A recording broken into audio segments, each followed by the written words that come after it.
I'm going to talk about work we've been doing in the last few years in using virtual reality for various aspects of self-transformation. And the outline of the talk is, first I'm going to talk about the idea of body ownership, then how virtual reality can change the self, and then I'm going to give some examples, some brief examples of a number of different types of applications where we've used this idea, and then finally some conclusions. So first of all, what do I mean by illusory body ownership? Illusory body ownership occurs when there's some contradiction in multisensory data where that data is giving you evidence about how your body is, and the brain resolves the contradiction by producing the illusion. And this is a very good example of how this illusion works. This is from a paper by Lackner in 1988, where I think he discusses something like 25 different types of illusion to do with the body. So in this illusion,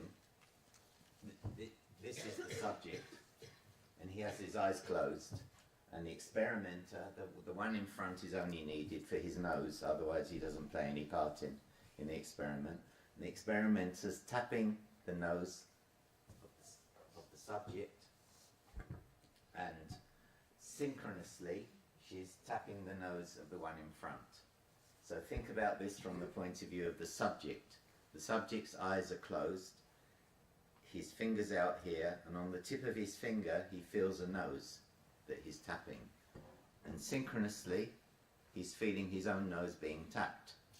So what the brain does is it integrates those two things, the two different tactile sensations, into one overall percept. Tapping a nose. But if you tap a nose like this, there's no problem. But then there's a contradiction, because how can you be tapping your nose if your arm is outstretched? So it's a contradiction in the multisensory data. The brain could just say, okay, this is confusing, I don't know what's going on, but it always likes to have a solution. And the solution it gives you is this one. So I can't explain how this feels, but later on, after the talk, you can pair off in go in groups of threes, and you can do it. And it doesn't work for everybody, for about 80% of the people. If the tapping is asynchronous, then nothing happens. So the tapping really has to be synchronous on the nose in front and the nose of the actual person. Here is a more well-known illusion called the rubber hand illusion. So this hand here is a rubber hand, and the real hand of the subject is out of sight. And what the experimenter did, this time the subject is looking at the rubber hand, and what the experimenter doing is synchronously tapping and stroking the rubber hand and the real hand. So from the point of view of the subject, he sees a hand in front of him in an anatomically plausible position being tapped, and at the same time he feels tapping on his real hand that he can't see. So again, the brain could just give confusion, but what happens is it integrates the visual tapping and the actual tactile feeling of the tapping, integrates them into one percept, but that only makes sense if this is the real hand. So it gives you the illusion that the rubber hand is your hand. Proprioception shifts to the rubber hand. So, for example, if before the experiment starts you tell the subject, close your eyes and point under the table where you feel your hand is, of course they'll point here. But if after the experiment, well, after just even a minute or so of tapping, you say the same thing, close your eyes and point to where you think your hand is, they'll point more towards the rubber hand. And this is called the proprioceptive drift. So here's an example of how this looks. The one on your right is the rubber hand, the real hand is out of sight. We put gloves on both so that they can't tell, but the gloves are not really needed. But just for effect we put the gloves on. So you tap for a few seconds. Most 80% of people will get this illusion in about 20 seconds. And it's a strong illusion. Of course you always know the rubber hand is not your hand, it's not a belief, it's an illusion. But the brain takes it seriously, and if you attack the rubber hand, as you see, people will withdraw their real hand. So in virtual reality, body illusions have been investigated right from the early days. So Jaron Lanier, although this was kind of not scientific, unpublished work, but he was doing things like embodying himself as a lobster and moving lobster arms in virtual reality by manipulating different muscles.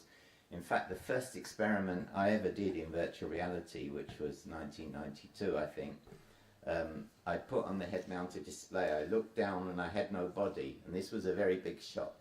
So the first experiment we ever did was look at the impact of having a body on presence. Well, in those days, the body was like 20 polygons, but still it had the effect of improving your sense of being in the virtual environment. So since the early 1990s, studies have demonstrated an association between having a body and presence. Several have shown that having a virtual body influences distance judgments. As you probably know, when you put on a head-mounted display, you judge distances typically incorrectly, but having a virtual body that you see when you look down improves this distance, or wrong estimation, it improves it.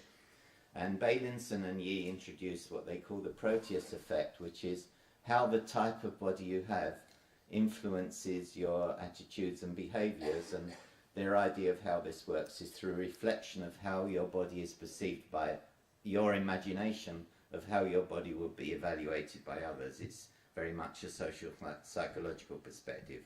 But especially since the publication of the rubber hand illusion, which was a one-page paper in Nature in 1998, there's been a huge increase of research in cognitive neuroscience on how the brain represents the body. And that paper has had more than 2,000 citations in actually the 20 years since it was published. And virtual reality is proving an excellent tool in this research on how the brain represents the body. Because the problem with doing research in the area of how the brain represents the body is you always have the body. You can't kind of get rid of it. But in virtual reality, you can quite easily change aspects of the body and how it behaves and how it looks and so on. So how do we do this in virtual reality? There's several ways, but one way we do it, of course, the critical thing is to have first-person perspective over your body. So from her perspective, when she looks down, she sees the virtual body as if it substitutes her own. Through real-time motion capture, when she moves, the body moves the same as her. And so she gets visual motor synchrony plus first-person perspective, gives this illusion of body ownership. Of course, she knows it's not her body, but this is an illusion you can shut off by closing your eyes. Here's another way you can mix visual motor synchrony with visual tactile. So here, the person is moving their body. What you're seeing here is their view of their virtual body. And when the balls strike their body, they have little vibrators at those points, and the vibrators vibrate. So as well as moving their body, they get visual tactile synchrony. With all these illusions, if you break the synchrony, the illusions break down.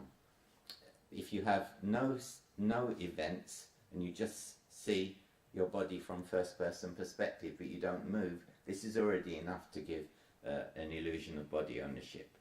So these body ownership illusions in virtual reality have been studied a lot. I'm not going to go through all these, but I just wanted to point out there's been a lot of research that validates this idea that you have the illusion that the body is your own, even though you know it's not. And it doesn't, what we find again and again, and I'll illustrate today, is it doesn't matter about what the body is as long as it's a human body. So the top right-hand corner, the first experiment we did in this area for the whole body, it was men embodied as a young girl. They looked down, they saw the girl's body. They looked in a mirror, they saw the girl's body. That's the bottom right. What you're seeing there is from third-person perspective, but they're embodied in the girl who's seated. Here, which I will talk about today, it's embodied adults as children.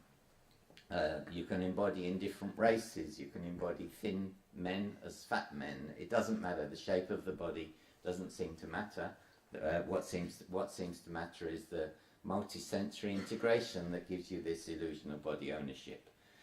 What's interesting is that the change in body representation leads to changes in perception, attitudes and behaviours. So today I'm going to talk about how we've applied this in racial bias, becoming a child, and various other applications.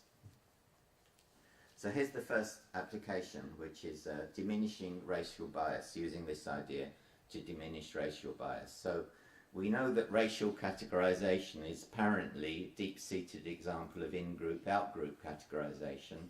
Humans tend to categorize, I'm in the in-group, they're in the out-group, and so on, and race is a pretty apparently a pretty strong example of this. And a few years ago we wondered whether embodied techniques could influence this. So in particular I concentrate on implicit racial bias using something called the implicit association test. And just to give an illustration of how this idea works is that this is not a questionnaire, it's a reaction time test. So what happens is the subject sits in front of a computer and they see us, and this is the American version, the United States version, where they would typically see a series of faces or words, in this case it's a face, and they have to quickly, as fast as possible, categorize that face as African American or European American. So here they would press the right hand button. Instead of the face, it might be a word in the middle. It might be the word rubbish. So rubbish, you would press the left hand button because that's more unpleasant. So it's words or faces. So here's another example. This time they should press the left hand button because it's an African American face, but note that the African American face is here associated with a pleasant word. So the way that this works is that if at the end they do this a long time, many faces, many words in different pairings and so on. So if at the end of the day they pair black faces and negative words and white faces with positive words faster than the other way around, then this is a sign that there's implicit bias, because they're finding it easier to associate black faces with negative words and white faces with positive words than black faces with positive words and white faces with negative words. So it's a pretty well-established test. It comes from Harvard. Originally I think it was from Yale, but Harvard have taken this forward with massive amounts of data and experiments. So, by the way, having implicit bias does not mean that you're prejudiced. It doesn't mean that, because it just reflects your unconscious bias. It doesn't reflect your beliefs. So you may be in your beliefs completely non-prejudiced, but when you go on a bus, unconsciously you sit next to one type of person than another. So that's reflecting the implicit bias.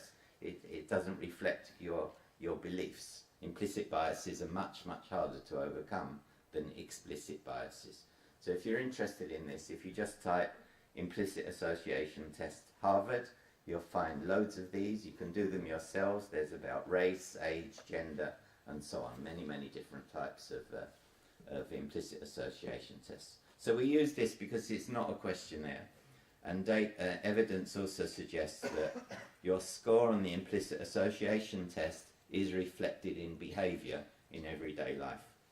So in our first experiment, so this goes back 5 years, what we had is we had groups of, this was a between groups experiment where we had groups of people who just for 10 minutes they were embodied in a virtual body, which was either white top left corner, black top right corner, purple. We did purple because we wanted to make sure results we got were not due to just difference but due to race.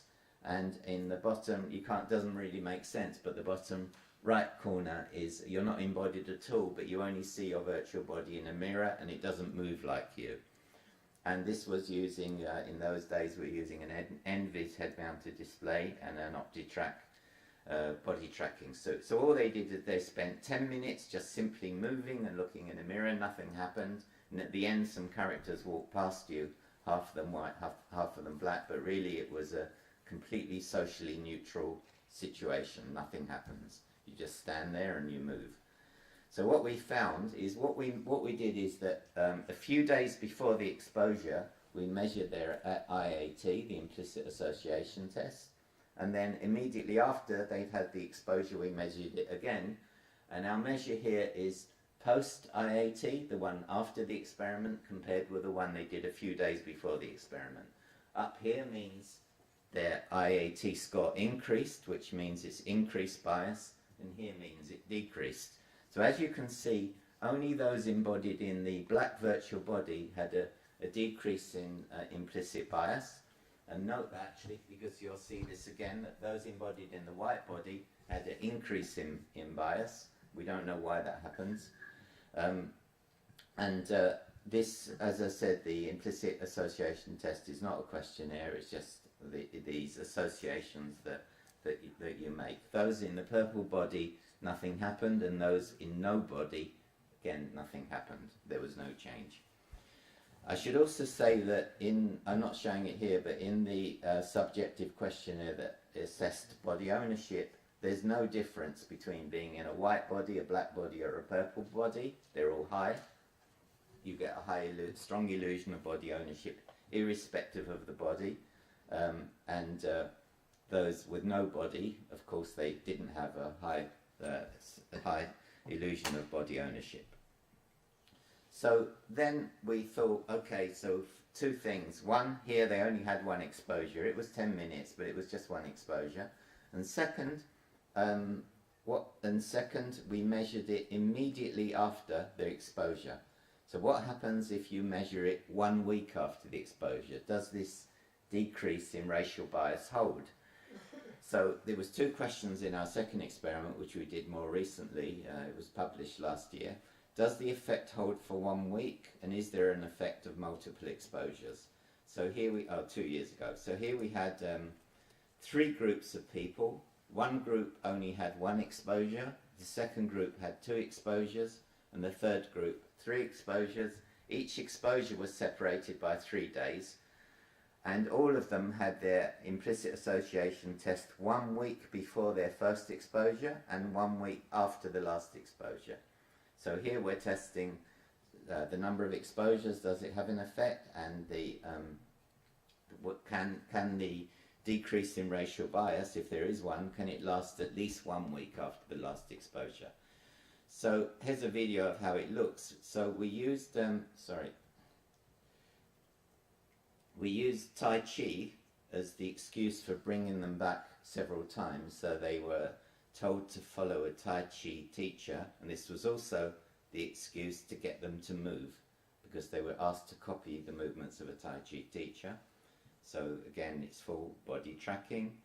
This is an embodiment period where they just move and they look around, and this is someone in a white body. This is someone in a black body. So this is before anything else happens. They just spend a few minutes moving around, and then they're told, follow the movements of the Tai Chi teacher. So at the top right, you can see the actual subject. They can see their body in a mirror. They can see it if they look down directly towards themselves. And they just do this, and it lasts a few minutes. So they did this either once, waited 2 days, another time, waited 2 days, another time, and so on. And then we measured the implicit association test 1 week after the final exposure. So these are the questionnaires on body ownership. I wanted to show you these. Look at the bluish ones. The question is, how much did it feel that the virtual body you saw was your body when you look down, when you look towards yourself? And as you can see, 1, 2, 3 is the number of exposures they had. Makes no difference. The black horizontal bars are the medians, and the boxes are the interquartile ranges, and the whiskers are essentially the ranges. So as you can see, the medians are more or less the same. It doesn't matter if they're black body on the left-hand side, white body on the right-hand side. If they have 1 exposure, 2 or 3 exposures, it doesn't make any difference. The other question was, how much did you have the feeling of having 2 bodies? We don't want this. We only want you to have the feeling of 1 body, the virtual body, not I have a virtual body and a real body. And as you can see, those scores are all low comparatively. This bluish question is, how much did the body you see in the mirror feel like it was your body? And again, the bluish ones, if you look at all the medians, it doesn't matter how many exposures they had, it doesn't matter if they're in a black body or a white body, they're all pretty high. And the second question, features, was how much did the body look like you? Well, only by chance it would look like them. It was just like an arbitrary avatar that we chose. But as you can see, it's slightly higher for those in the white body than those in the black body, because that was at least one feature in common. But on the whole, the features question and the two bodies question are always much, much lower than the ones that indicate a level of body ownership. Now this again is the change in the implicit association test scores by those who had 1, 2 or 3 exposures. The ones in a bit reddish are the ones in the white body, the ones a bit bluish are the ones in the black body. And as you can see, it reproduces the results we had before, that it decreases for those in the black body, at least on the first exposure. It increases for those in the white body. So the final result of this particular experiment was that the factor that was overwhelmingly dominant in reducing racial bias was whether you had a black body or a white body. If you had a black body, then on the average the racial bias decreases, and there's some effect, but not so dominant. There's some effect of the number of exposures. Now you might say, okay, people may have figured out what this experiment was about because at least 1 week before they had the implicit association test, which is obviously about race. You can't really cheat on that test, or if you do it will be sort of obvious. But maybe there's still some effect because you know what it's about. When you do the experiment, you don't really know what it's about because either you're in a black body or a white body. This is a between groups experiment. You don't have both. So you won't know that there's another group who have the opposite kind of body to you. But nevertheless, it's still a possible concern that they might figure out what it's about. So we did another experiment where we utilized the idea of mimicry. This is from well-known results in social psychology, where it's known that people in social harmony, they tend to mimic each other more. So if one is swaying from left to right, the other one might be moving their head from left to right, whatever. It's not conscious. We're not. If we become aware of it, it becomes very strange. But typically, we're not aware of it. So this is a long, well-established effect. So what we considered here is that if you have an interaction with a virtual partner who has the same virtual skin color as you, would you mimic them more than if they have the opposite skin color of you? So we set up, you'll see the scenario in a minute. We had people embodied as white or as black. That was between groups. And then the first week, each person had an interaction with a virtual character that was either white or black. We waited 1 week. Then they had an interaction with the opposite color. So if I'm embodied as white, the first week I might interact with a white or black character. The next week a black or white character, the other way around. And what the task was is they had to describe a picture. They saw a picture on the wall, the virtual character describes it, and then you describe it, and what we were interested in is whether you would mimic the virtual character. So here the virtual character, you're in this particular case, that's in the mirror, you're embodied as black. Here the virtual character is white and she describes a picture, and then afterwards you describe the picture, and as you'll see, occasionally she'll make some kind of gesture, and then we wanted, like here, we wanted to see to what extent would the subject also make those kind of gestures. And this was assessed independently afterwards, blind, because they just saw the skeleton of the body afterwards. They didn't see whether it was black or white, they didn't know what the thing was about. And they counted how many times that there was these mimicry events. So what we found is that there was greater mimicry when your virtual partner, it's a bit easier to see here, had the same skin color as you. So this is the mean and standard error of the number of mimicry events that happened, and if you have the same skin color, black, black, white, white, you had more mimicry events of your partner than if it was a different skin color, black, white, white, black, whatever. So this racial bias, when I got the first result in 2013, I was worried about it because I didn't see how 10 minutes of embodiment in a black body could, I didn't see how 10 minutes of embodiment in a black body could produce such an effect. But unknown to me, Manos Securis's group in Roll Holloway in London were doing a similar experiment with a black rubber arm, and they found the same results. Then we got together and produced a review paper for Trends in Cognitive Science. And now altogether these results have been found 4 times. Our original paper, the subsequent paper we did, some studies from Manas Securities group who also used the face. So at least 4 times these results have been replicated. Now I want to move on to another example. What happens when adults have the illusion that their body is a child? So we had 32 participants entered a virtual reality, embodied either as a child body or as a shrunk down adult body is the same size as the child. And they saw themselves from first person perspective and in a virtual mirror. And the response variables we looked at were body ownership. Before the experiment, while in virtual reality, we trained them to correctly estimate the sizes of boxes by the width between their hands. So they kept doing this until they learned to do it correctly. So then they did that before the exposure and before being a child or a shrunk down adult, and then afterwards they did it again. And we also had an implicit association test, which was how much they identified themselves with childlike or adult-like attributes. So I'll show something of how that one looks. So same setup, head-mounted display, OptiTrack. This is the training session where they learn how to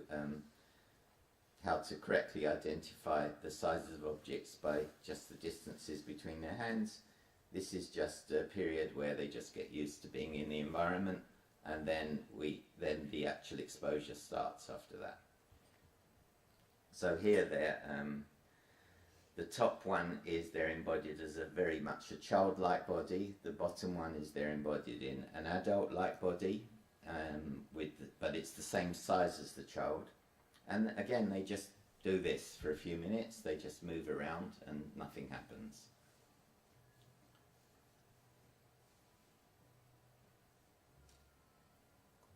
And this is very powerful when you look down and you move your feet and you see the virtual legs moving the same, and so on. That's all that they did. So the perceptual illusion of ownership was high, whether you're in the adult body or the child body. As I said before, the form of the body, provided it's humanoid, doesn't really matter. And these are the differences in the before-after estimates of sizes of 3 different types of box. The reddish one are those embodied as the child, and the bluish ones are those embodied as an adult. So as you'll see, everybody overestimated the sizes of the boxes, and we knew this would happen because they're all of them are small. Whether they're embodied as an adult or a child, they're small. So we knew from previous work that everyone would overestimate. But as you can see, those embodied as the child, they overestimated by essentially double those embodied as the adult. Also, those embodied as the child, in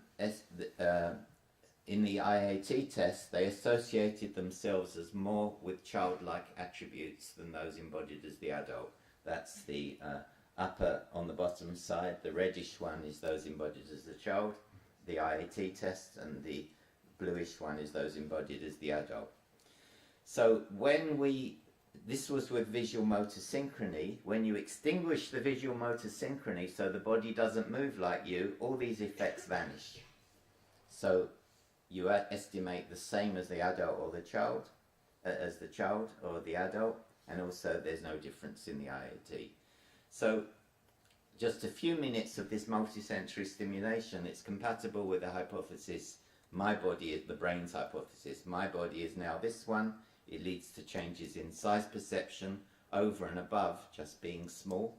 And actually we applied this to an application in parenting where we were interested what happens when parents at possible risk of psychologically abusing their children are themselves as bodied as children, and in comes a mother who is either a good mother or a bad mother. I'll show you this now. So this was published a few weeks ago. So we had 2 different kinds of, again, the same thing. So if we can start this. Yes. No.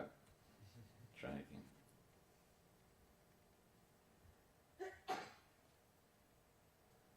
Yes. Hola, cariño, ¿cómo estás? Bien. Notice how she's looking No te up. aburres, ¿verdad? No. ¿Quieres que juguemos juntos un rato? Venga, ¿qué juguete de estos prefieres? Pues el caballito. Ese es un juguete muy bonito. Qué cariñosa eres, cómo te quiero. Me ayudas siempre, estoy muy orgullosa de ti. Y me encanta pasar tiempo contigo. También a papá le encanta. Aquí estás. ¿Qué estás haciendo? ¿Tengo que contestar? ¿Me has dicho algo? Estoy segura de que te he escuchado decir algo. Estoy aquí, jugando. No me molestes. ¿No ves que estoy ocupada? Desobediente. ¿Por qué no puedes hacer lo que te digo de una vez?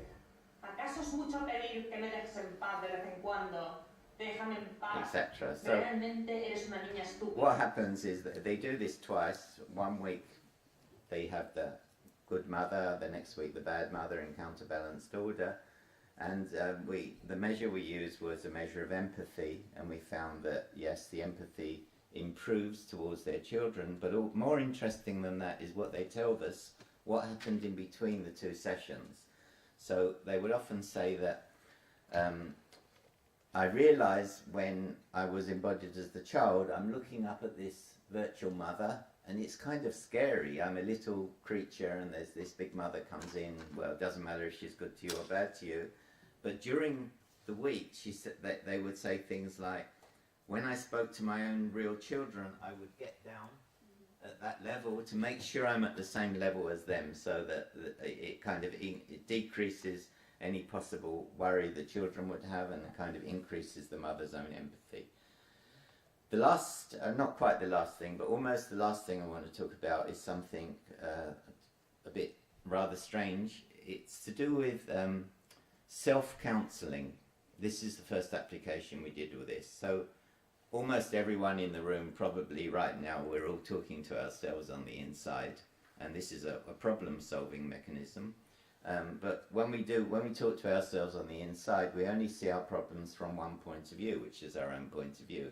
It's inevitable, and often we get stuck in circles of thinking the same thing over and over again. We can't find our way out of a situation. But suppose you could externalize the other self, your other self that you talk to, and have a dialogue as if it's with another person. But that other person is obviously someone who intimately knows you, because it is you.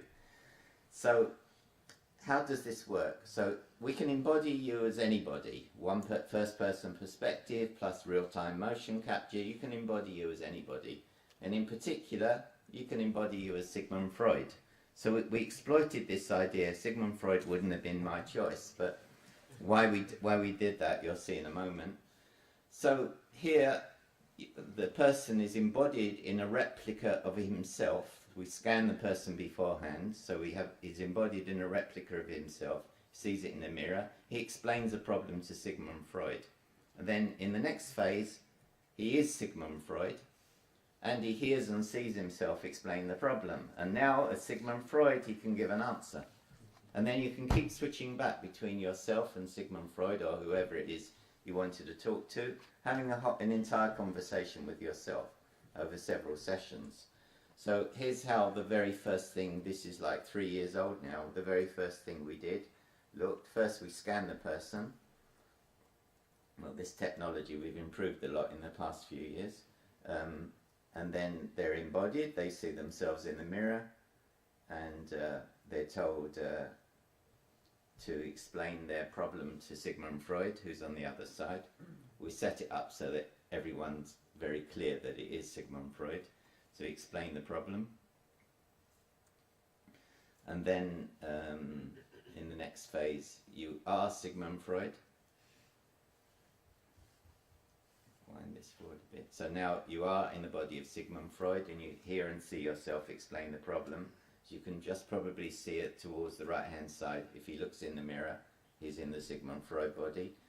As Sigmund Freud, you listen to yourself and see yourself explain the problem, and then as Sigmund Freud, you give an answer. And then you switch back to the other side, and you hear, when you switch back to the other side, you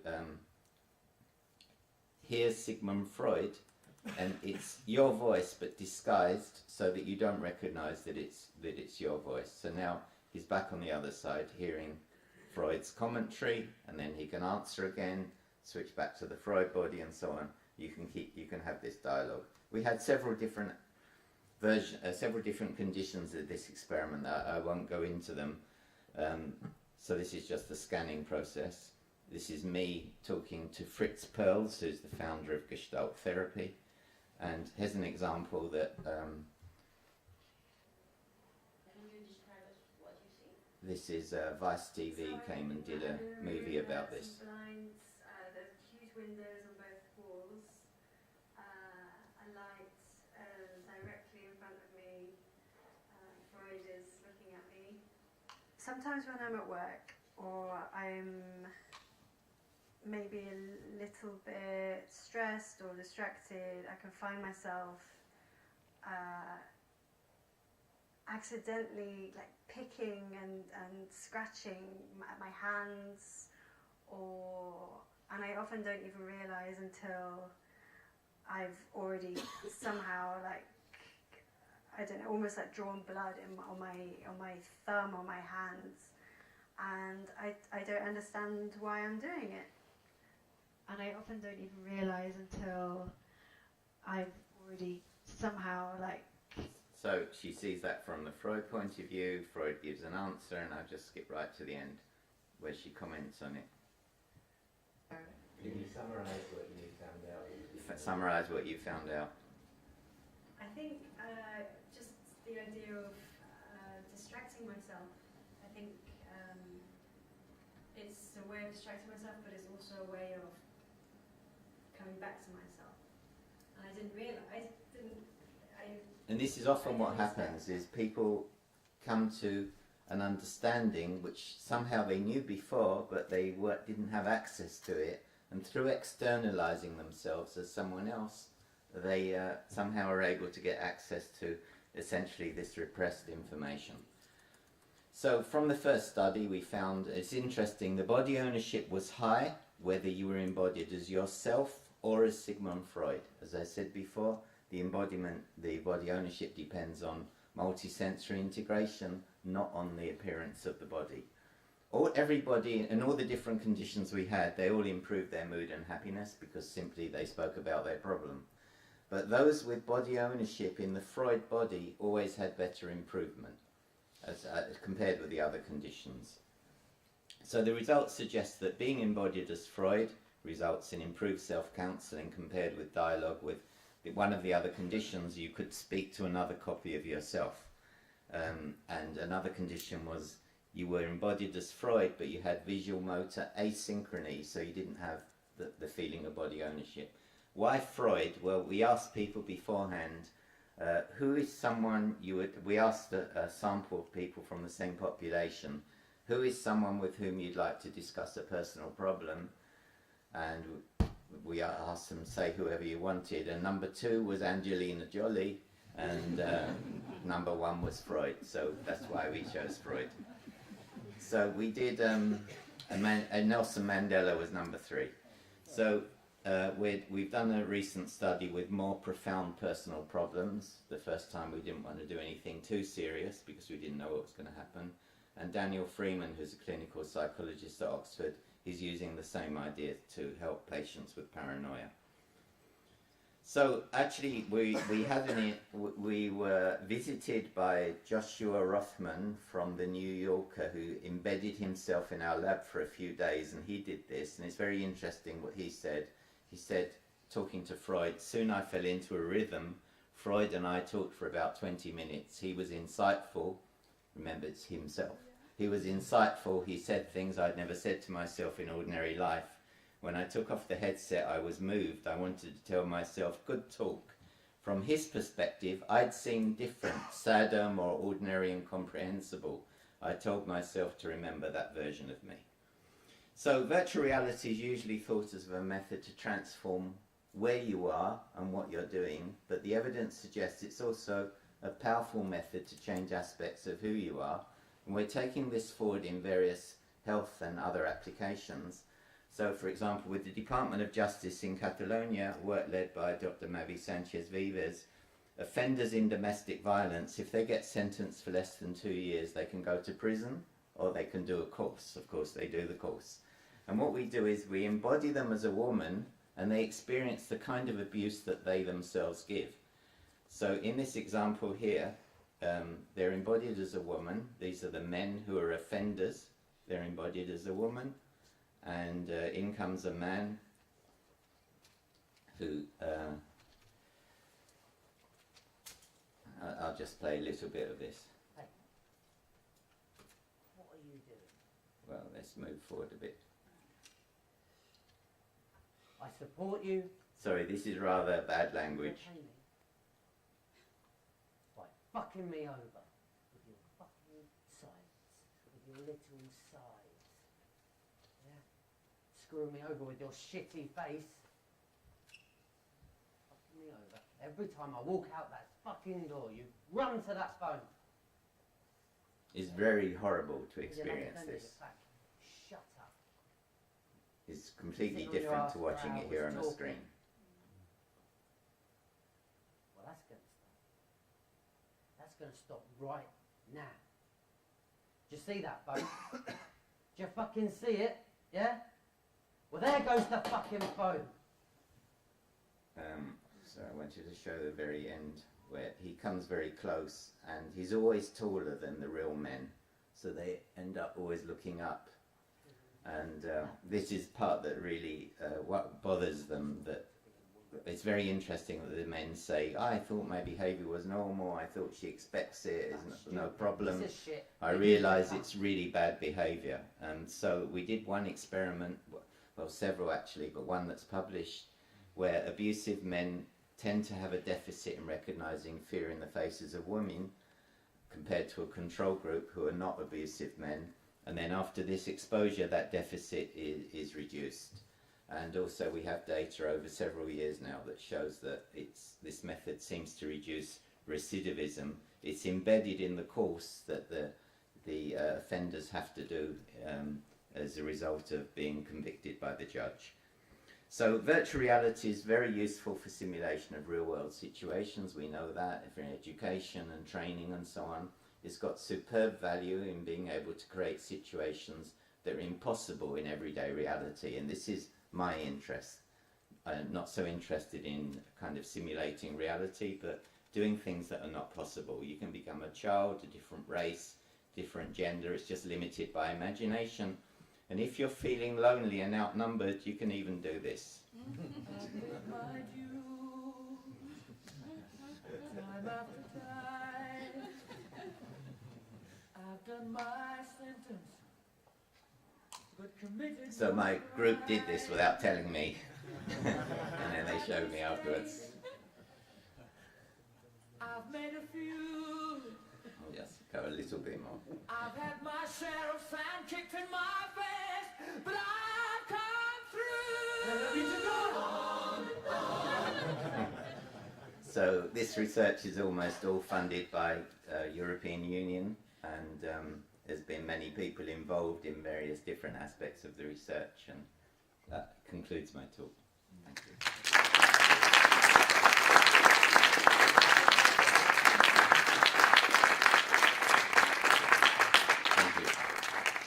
Thank you, Mel, for that amazing talk. Thanks. So many uses that we can think about with all of what you're talking. We have time for a few questions. I think you have a lot of questions to that talk. Okay, who is going to start? Paul. Mel, thanks for amazing talk. Wonderful work. You've been working in virtual reality for long enough for the computer graphics techniques to change substantially. and the quality of the digital humans that you can represent is at a higher level now than what was possible to do 10 years ago or before that. We're still not at like fully photorealistic representations in terms of the kinds of facial expressions we can see, or just if it looks exactly like it's another person. How much of a difference do you think it makes? Would it be helpful if we could do fully photoreal people, if they could mirror more of even the facial expressions, not just the body poses? Would that make some of these techniques more effective, perhaps? Or maybe it doesn't matter so much? Well, the answer is I don't really know, because until recently we've never been able to do it. We've never been able to have very realistic, as you've said, the things have improved recently. We are, as you saw, beginning to do our own scans. We also have access now to the Microsoft volumetric scanner. There's one set up in London and we can use that. For example, in the domestic violence one, the original idea is when you're embodied, you look in the mirror and you see your partner, not you, a real scan of your partner. And when the one comes in, it's you, a real scan of you.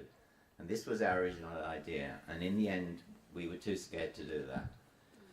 Especially in talking with the psychologists who are involved in that, they said this may be negative, because they might, well, as you know, things like the uncanny valley, people might say, well, it looks like my wife, but it's not really exactly like my wife. And the one who comes in, well, I don't really look like that. Whereas when it's abstract, like it is now with arbitrary virtual characters, they don't think about those kind of things. They just have the experience. So the short answer is we don't know what effect it will have to move. We know from other studies that having more realism doesn't really affect things like presence. It doesn't affect body ownership in itself to have more realism. But on the other side, as people get more and more used to very high quality computer games, whether they're immersive or non-immersive, there'll be a change in expectation. So right now we never use computer scientists in our studies, because they go in and they say, oh, the Z buffer's not working properly, or it's not, anti-aliasing isn't done. They don't have the experience. And in the future that may happen in the general population. So we have to take note, not for the scientific reasons, but for the practical everyday reasons of fulfilling people's expectations. So I think we will go more and more and more to more and more realism. But at the same time, I'm also trying to get a group together, well, I'm mandated to get a group together to study the practical and ethical implications of this. So as the characters start to get more and more real, and as the situation looks more and more real, what effects may this have on your behavior, possibly negative behavior in real life, as you start to lose the distinction between reality and virtual reality, especially with like shooting computer games and stuff like that. So I'm trying to get a group together essentially in London, or anyone else who's interested to the BBC are interested in this, and I've got good contact there with Oculus, who are interested in these kind of issues, and the volumetric scanning company. So if you're interested in that as well, then I can talk to you later. So I think it's a very important issue that you've raised. Yeah. Thank you. Thank you. Is a question? Hi, thanks for the presentation. Thank really you. Interesting.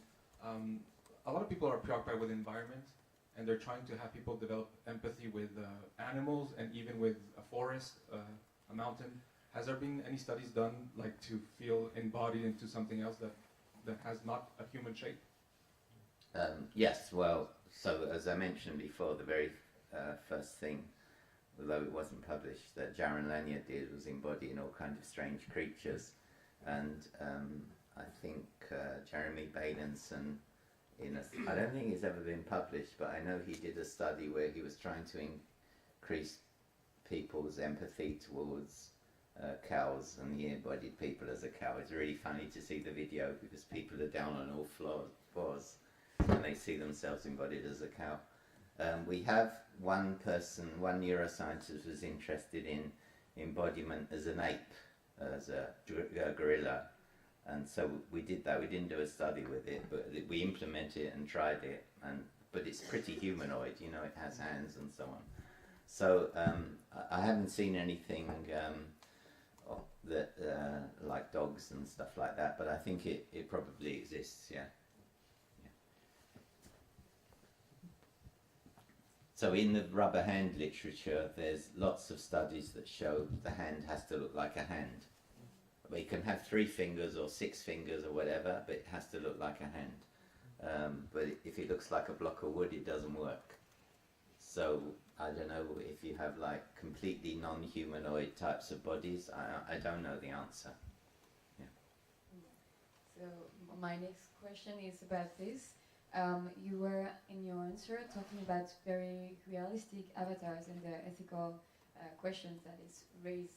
I have this example in mind about Second Life. In Second Life, this trans woman, have you heard about it? So there's a guy who was playing with a women avatar, and over time he convinced him that he had to change sex, and he became a woman. And he said that it was thanks to this avatar because he was able to experiment things he never done before, putting makeup on, virtually dressing like a woman, etc. And so I'm thinking about VRChat and how we can embody lots of different kinds of avatar there. A sphere, a robot, a little kitty looking like avatar. And so I was wondering, how could we study those the impact of those avatars who are human-like but non-human-like also in this field of VR, social VR, because it's going to be more and more present. And so I was curious about your insights on this. Yeah, so again, it's an interesting problem which I don't have any evidence, but we've tried several times. So what's happening is, you know, virtual reality and augmented reality is coming to the world. It can be in your home and so on. And there's absolutely zero knowledge about what's going to happen because, you know, we've had VR around for a long time, but it's been limited to a few labs in the world and a few industries, and nobody's used it for 20 hours a week. And nobody's used it as being a cap for 20 hours a week. So we just don't know what's going to happen. So I've tried it a few times with other colleagues to raise money to study this, and they always say, yes, it's a great idea, but we're not going to give you the money. So I don't know. It's a really important issue. So I agree with your question, yeah. The question? So actually yesterday in another lab, I was embodied with a hand with 6 fingers. Actually, first I didn't even notice it had 6 fingers. And afterwards, for some time afterwards, even now if I think about, I feel something weird between these 2 fingers. This was like 5 minutes. So what happens if for an entire week I'm embodied as a cat? I don't know, maybe it will have some negative or positive effect on me. So it's an important issue, yeah. Thank you for the wonderful presentation. I'm over here. Thanks. It might be insignificant detail, but I was just wondering, with the Freudian experiment, you let people physically stand up straight, which is a different body position than sitting on a chair or lying on a couch in a conventional therapy session. Yes. I thought if there's a precise reason for that. No, it was just the time we wanted to do that first experiment, which was now 3 years ago. We didn't know how this would work, so we used the best possible tracking system we had, which was an Xsense. It cost $55,000, I think, and so it was convenient for people to stand. But more recently, we just use an HTC Vive with head tracking and 2-hand tracking and inverse kinematics, and they're seated, and this is good enough, and it's more comfortable for people as well to do it seated. This application is, as I said, we've run more experiments on this, but I haven't analysed the data yet. But typically now we do it seated, yeah. But do you feel there's a difference in the body position on how people are actively relating or empathizing? Well, yes, I mean, anecdotally, when people are seated, they just find it like more comfortable to talk about personal issues. Yes, that's completely true, yeah. But it's just, we didn't study that, that's just anecdotally. Yeah. Okay, One last question. Hello, thank you for your presentation. Thank you. In all your experiments, you had the thing that there is always one player and the other avatars are animated. Is there, could there be an improvement to have several users for in those kind of experiments? To have, I don't know, maybe a more collaborative experience? Yes. So I mean, all the ones we've shown, because of the experiments themselves, it's always been, the ones I've shown today have always been interaction with another virtual character who is completely under our programmable control, except for the actual subject. But we have done a number of studies, in particular one which is a very complicated one, where people, groups of 3 met over several days, coming back again and again, doing tasks together. Their bodies were changing during the time that they came and so on. Well, I won't say more about that. It's in revision, this paper at the moment, but it's almost accepted. So hopefully in a month or 2 you can okay, see thank that. you.